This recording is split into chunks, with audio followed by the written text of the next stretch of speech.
TS member, the real FBGK, was just shot on camera.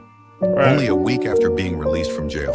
He was thumbing through some money when a man walked into the building, spotted him, and let off a switch, striking Arrow multiple times.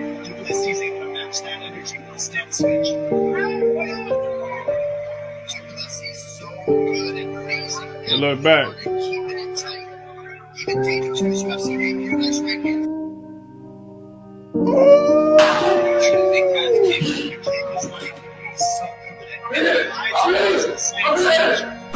Arrow would post to his story saying he's good and calling the a rookie.